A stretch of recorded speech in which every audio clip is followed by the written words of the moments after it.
Hello student,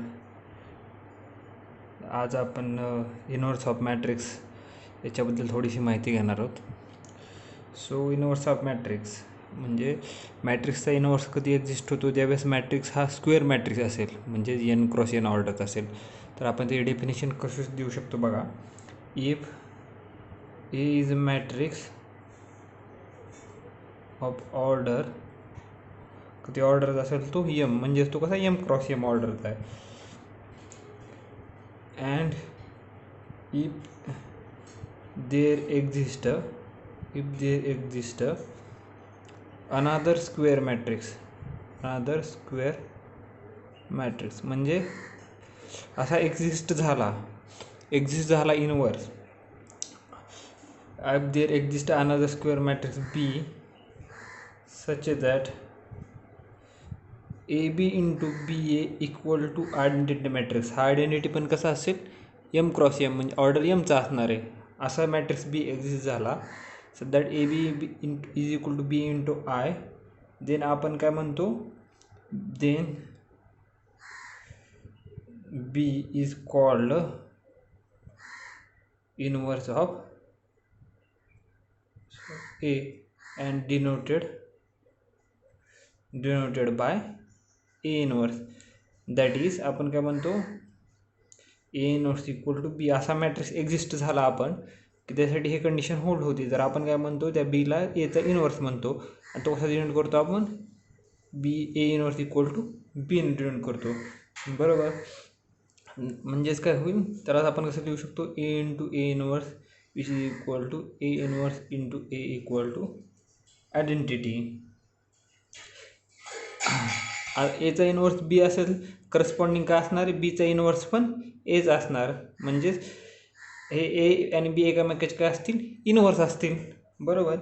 आता example आपण जर बघायला गेलं तर आता बघा, ए जर मी हा घेतला मॅट्रिक्स 2 3 1 2 घेतला आणि बी जर मॅट्रिक्स मी घेतला 2 -3 -1 2 घेतला आणि आपण काय घेतलं, देन ए बी जर मी घेतलं तर ए बी कसं होईल, 2 3 1 2 इंटू बी काय होईल, 2 -3 -1 2 असं होईल.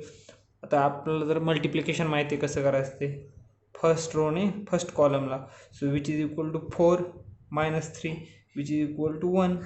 सेकंड काय होईल, -6 + 6 0 याची second row into first column, this will be 2 - 2 0 and second row second column which is -3 + 4 which is equal to 1 which is equal to identity matrix आला हा किती 2 क्रॉस 2 ऑर्डरचा.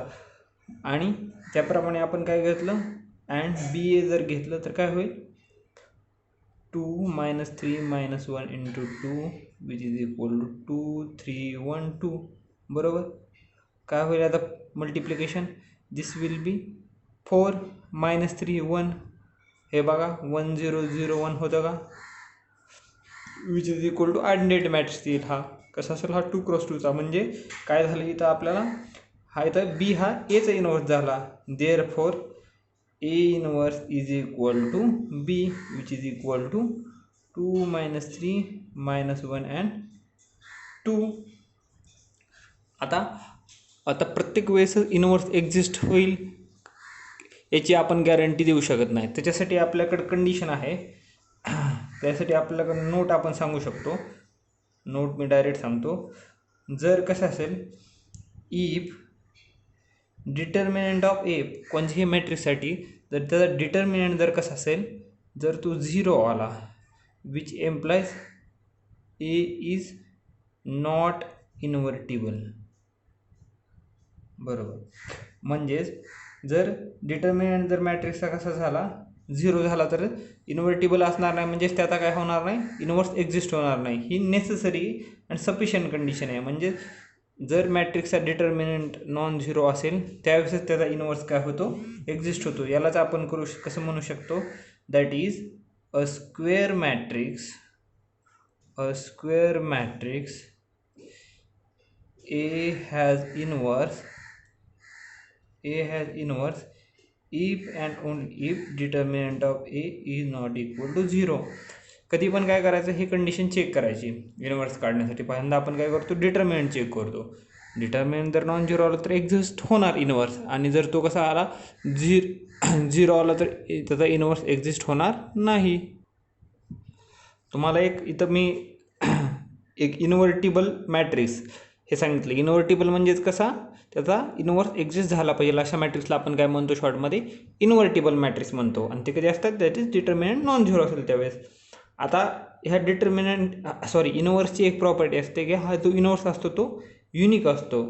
हां, म्हणजेच युनिकनेस ऑफ इनव्हर्स. यासाठी आपण एक थेरम प्रूव्ह करूयात. थेरम कसा असतो, थेरम काय म्हणतो, प्रूव्ह दॅट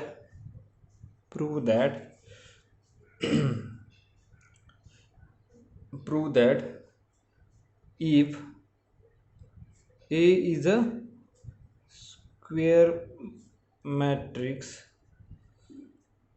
where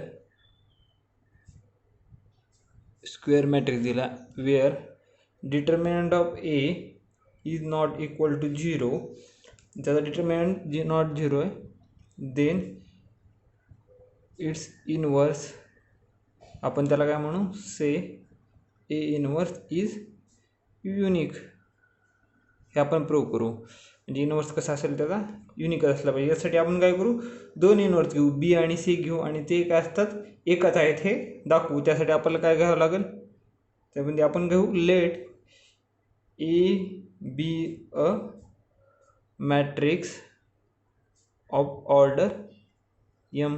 आपण काय घेतला, ए कसा घेतला आपण, एम ऑर्डरचा. प्रूफसाठी आपला मॅट्रिक्स घ्यावा लागेल, तो आपण काय घेतला, एम ऑर्डरचा घेतला.